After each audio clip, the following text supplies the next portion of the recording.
خبر مرفوع ہوتی ہے حالت رفع میں، یہ اس پر جو علامت اعراب آ رہی ہے وہ حالت رفع میں ضمہ نہیں بلکہ یہاں پر واو موجود ہے۔ اسی طرح سے کہیں گے رأیت فاک، میں نے تمہارے منہ کو دیکھا، یہاں پر یہ منصوب ہے، نصب کی علامت یہاں پر الف موجود ہے۔ اور کہیں گے نظرت الی فیک، میں نے تمہارے منہ کی طرف دیکھا، یہاں الی داخل ہے اور اس کے بعد الی کی وجہ سے یہاں پر یہ مجرور ہے، حالت جر میں ہے اور جر کی علامت یہاں پر یا موجود ہے۔ اس طرح یہ 4 کلمات ہوئے۔ 2 کلمات جو اور ہیں،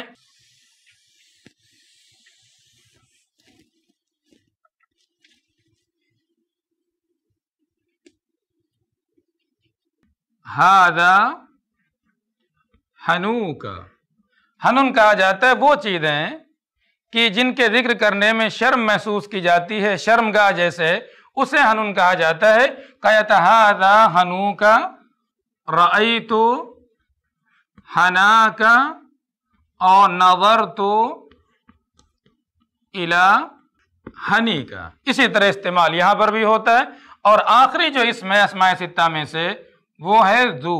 اب اس کے بعد اس کی اضافت کسی ایک طرف ہوگی، مثلا کہتے ہیں ذو مال، مال والا، یا ذو علم، علم والا، کسی چیز کی طرف اضافت کر سکتے ہیں آپ، ذو فضل، فضل والا۔ تو ذو مال، مال والا، مثلا اسے جب مرفوع بنائیں گے آپ تو آپ کہیں گے جاء ذو مال۔ اب یہاں پر دیکھیں جاء فعل اور ذو مال اس کا فاعل ہے، فاعل مرفوع ہوتا ہے، رفع کی علامت یہاں پر واو موجود ہے۔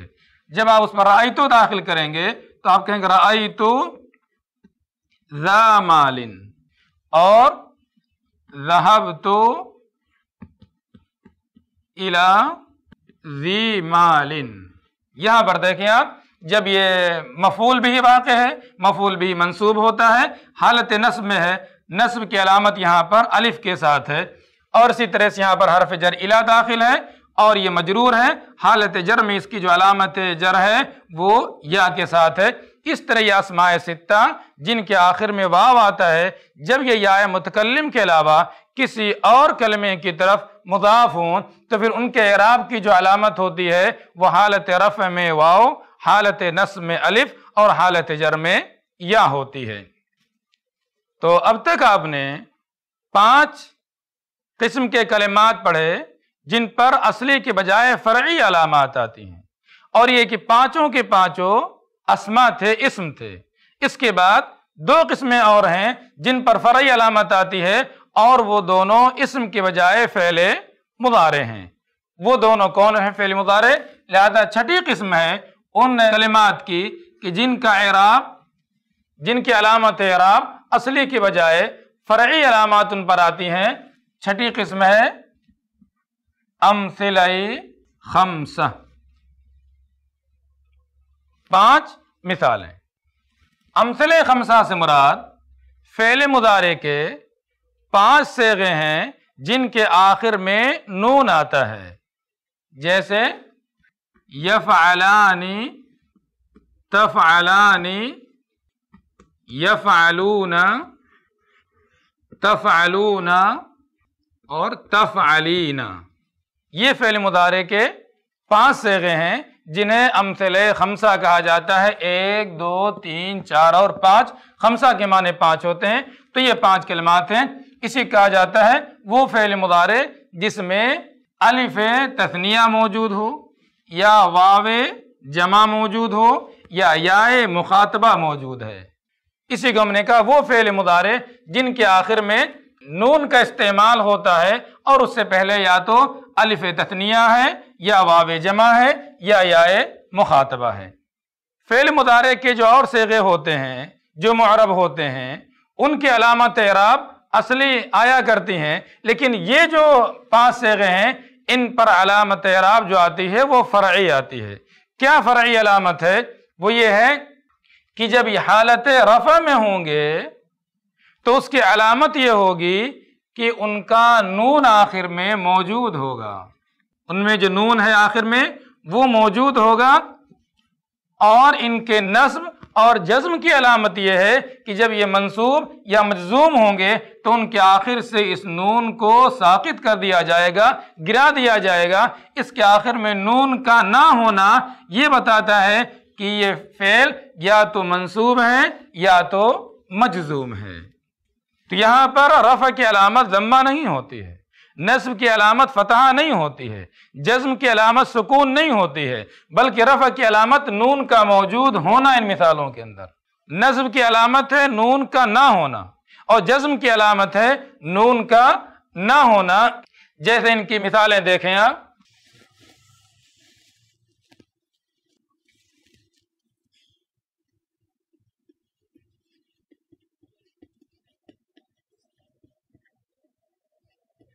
الرجلان یدخلان، یہاں پر یدخلان حالت رفع میں ہے کیونکہ اس سے پہلے کوئی بھی ناصب یا جازم موجود نہیں ہے۔ الرجلان لن یدخلا، جب اسی یدخلانے پر ہم نے لن داخل کر دیا تو یہ منصوب ہو گیا، لیکن نصب کی علامت یہاں پر کیا ہے کہ آخر میں جو نون تھا اس نون کو گرا دیا گیا۔ یہی علامت ہے کہ یہاں پر یہ فعل مضارع منصوب ہے۔ اور جب آپ کہتے ہیں الرجلان لم یدخلا، یہاں پر بھی لم حرف جزم داخل ہے، اور یہاں پر جزم کی علامت یہ ہے کہ یہاں سے آخر میں جو نون ہے اس کے صیغے کے آخر میں اس نون کو ساقط کر دیا گیا ہے، گرا دیا گیا ہے۔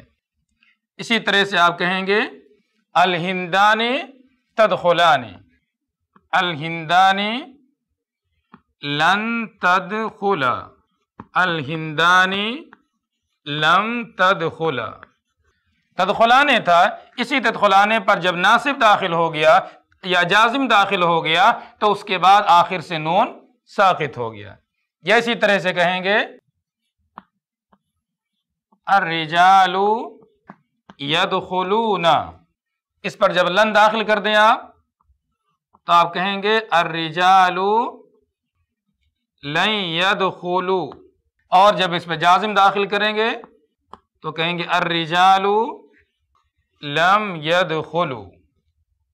یہاں دیکھیں یدخلون آخر میں واو نون موجود ہے، حالت رفع میں ہے، نون اس کا موجود ہے، لیکن جب اس پر لن داخل کر دیا تو اس کے بعد اس کے آخر سے نون ساقط ہو گیا۔ جب اس پر لم داخل کر دیا جازم مجزوم ہے، اور جزم کی یہاں پر جو علامت ہے وہ نون کا موجود نہ ہونا۔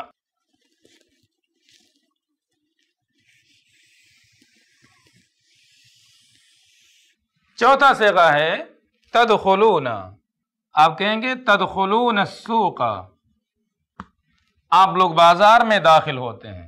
تدخلون یہاں پر کوئی اس پر ناصب یا جازم داخل نہیں ہے، خالی ہے اس سے، لہذا حالت رفع میں رفع کی علامت ہے، یہاں پر نون موجود ہے۔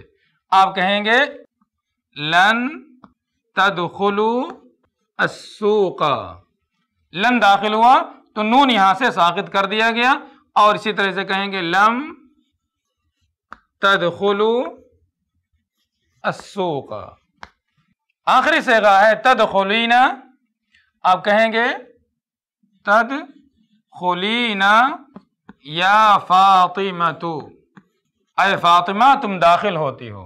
یہاں پر جو تدخلین ہے کوئی ناصب یا جازم داخل نہیں ہے، لہذا دیکھ رہے ہیں یہاں پر رفع کی علامت یہ ہے کہ آخر میں نون موجود ہے، لیکن آپ کہیں گے لن تدخلی یا فاطمۃ، اے فاطمہ تم داخل نہیں ہوگی۔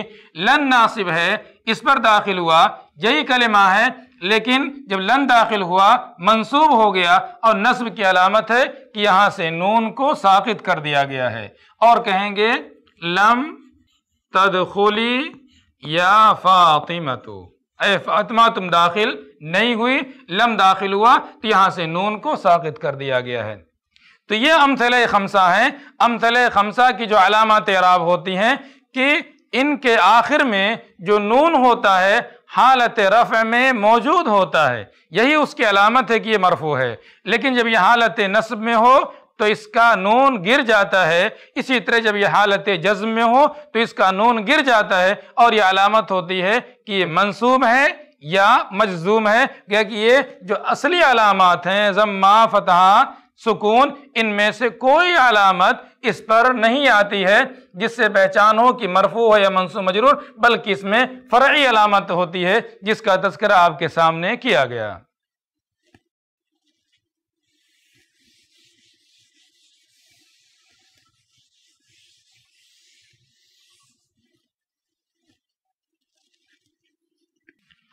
ساتویں اور آخری قسم جن کے اعراب کی علامت فرعی آتی ہے وہ فعل مضارع جو معتل الآخر ہو، وہ فعل مضارع جس کا آخری حرف علت ہو۔ تو کچھ فعل مضارع ایسے ہوتے ہیں جو صحیح ہوتے ہیں، کچھ ہوتے ہیں جو معتل ہوتے ہیں۔ اس سے پہلے پڑھا تھا آپ نے فعل کی قسموں میں کہ فعل کی دو قسمیں ہیں، فعل صحیح اور فعل معتل، اور معتل کی بھی قسمیں تھیں، کہیں پہلا حرف معتل ہوتا ہے، کہیں پہلا حرف علت ہوتا ہے، کہیں دوسرا حرف علت ہوتا ہے، اور کہیں آخری حرف علت ہے۔ لہذا جب فعل مضارع معتل الآخر ہو یعنی اس کا آخری حرف علت ہو، جیسے یدعو، یسعی، یمشی، یہ تین آپ کے سامنے کلمات ہیں، تینوں فعل مضارع ہیں۔ ان سب میں دیکھیں گے آخری حرف جو ہے یہ حرف علت ہے۔ حرف علت کہا جاتا ہے واو، الف، یا۔ اس کے اندر واو ہے، اس کے اندر یسعی الف ہے، اور یمشی میں آخر میں یا ہے۔ تو فعل مضارع جو معتل الآخر ہو اس کے اندر بھی فرعی علامت آتی ہے، اس کے اندر بھی فرعی علامت آتی ہے۔ اصلی جو علامات اعراب ہیں ان سے ہٹ کر کے فرعی علامت آتی ہے۔ اب اس کے اندر فرعی علامت کیا آتی ہے وہ دیکھیں آپ۔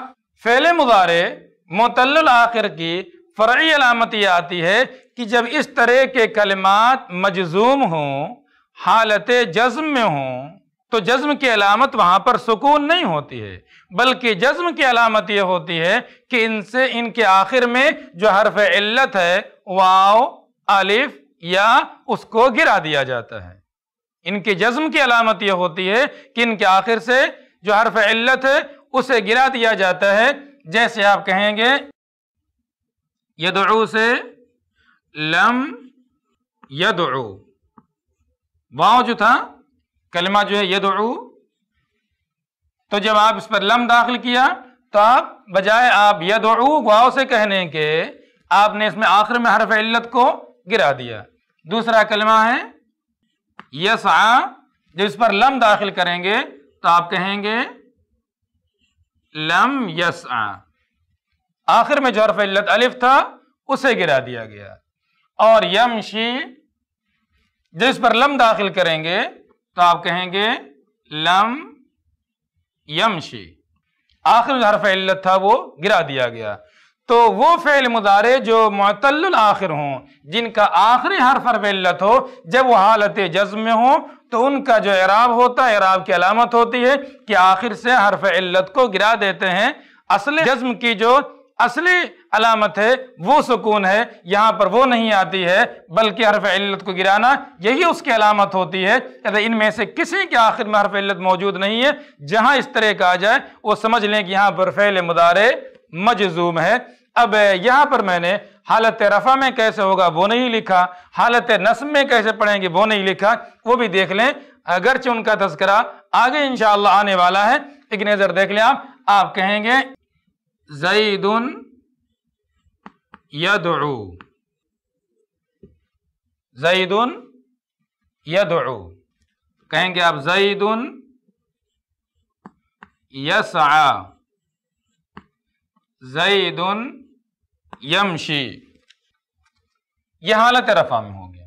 حالت رفع میں ان سب کا جو اعراب ہوتا ہے وہ اعراب تقدیری ہوتا ہے۔ اعراب تقدیری کے بعد اس کے بعد انشاءاللہ آپ کے سامنے آ رہی ہے، لیکن یہاں سمجھنے کے لیے کہ تینوں حالتوں میں اس کو کیسے پڑھا جاتا ہے، تو زید یدعو اس پر اعراب اس کا ظاہر نہیں ہوگا بلکہ تقدیری ہوگا ان تینوں کے اندر۔ اور جب حالت نصب میں پڑھیں گے تو آپ کہیں گے لن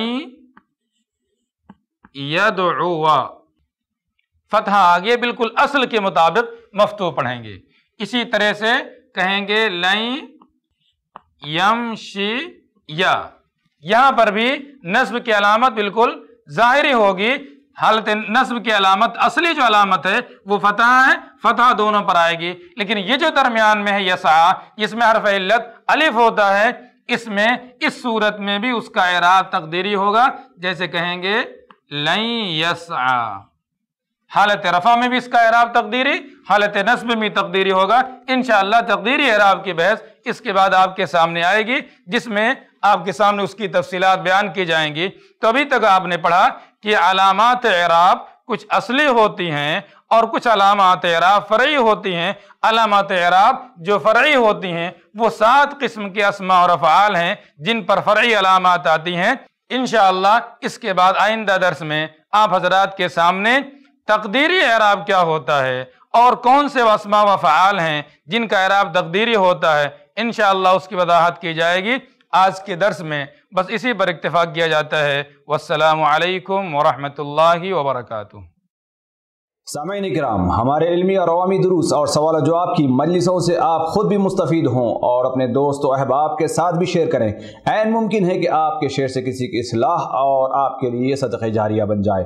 واٹس ایپ پر اسلامک میسج حاصل کرنے کے لیے نمبر نوٹ فرمائیں: یعقوب عزیز 00966 5089 59707۔ واٹس ایپ سوال جو آپ گروپ میں ایڈ ہونے کے لیے نمبر نوٹ فرمائیں: عبدالسلام عمری 00966 502627 نمبر بھیجتے ہوئے نام اور پتہ ضرور لکھیں۔ اسی طرح ہمارے یوٹیوب چینل اسلامی دعویٰ کو ضرور سبسکرائب کریں تاکہ ہماری ہر نئی اور اہم ویڈیو کی اطلاع آپ کو فوری حاصل ہو جائے۔ تمام دروس، مقالات اور سوال و جواب سیریز کے لیے ہماری مشہور ویب سائٹ www.islamidawah.com کا مشاہدہ کرتے رہیں۔ السلام علیکم ورحمۃ اللہ وبرکاتہ۔